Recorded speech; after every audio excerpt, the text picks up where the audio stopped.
이번 비는 최고 150mm 이상 내릴 것이란 관측이 나오고 있습니다. 특히 국지적으로 한꺼번에 많은 비가 쏟아져 그에 따른 피해도 예상되는데요. 비 피해 요령을 천혜열 기자가 전해드립니다. 한꺼번에 많은 비가 예상된다면 우선 가족이나 이웃 등 주변 사람들과 정보를 공유해야 합니다. 대피가 필요한 경우를 감안해 미리 시간과 경로를 정해놓아야 하는데 이때 대피 경로는 하천변이나 산길, 전신주나 변압기 주변은 피해야 합니다. 호우특보가 예보되면 산간이나 계곡, 하천, 방파제 주변에 있는 사람들은 빠르게 이동해야 합니다.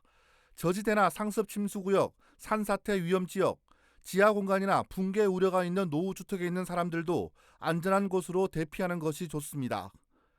하천이나 해변, 저지대에 주차된 차량은 안전한 곳으로 옮기고 침수가 예상되는 아파트 지하주차장이나 건물 등에서는 모래주머니, 물막이를 이용해 피해를 예방해야 합니다. 실제 호우주의보나 호우경보가 발효되면 외출을 자제해야 합니다. 침수된 도로나 지하차도, 교량은 사람과 차량의 통행을 엄격하게 막아야 하고 공사장과 지하공간 등 위험지역은 접근하지 않는 것이 좋습니다. 건물이나 집안에 있더라도 출입문이나 창문은 닫아야 하고 감전 위험이 있는 집 안팎의 전기시설은 만지지 않도록 해야 합니다.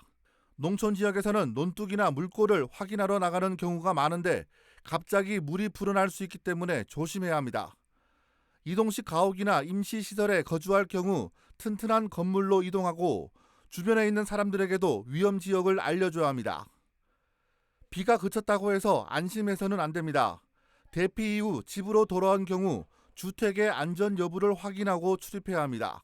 침수됐던 도로나 교량은 파손 위험이 있으니 시간을 두고 이용하고 하천 제방은 약해진 집안 때문에 무너질 수가 있으니 가까이 가지 않아야 합니다.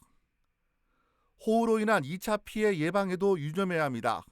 침수 지역에서 물이 빠져나가고 있을 때에는 기름이나 동물 사체 등으로 오염되는 경우가 있으니 물에서 멀리 떨어져 있어야 합니다.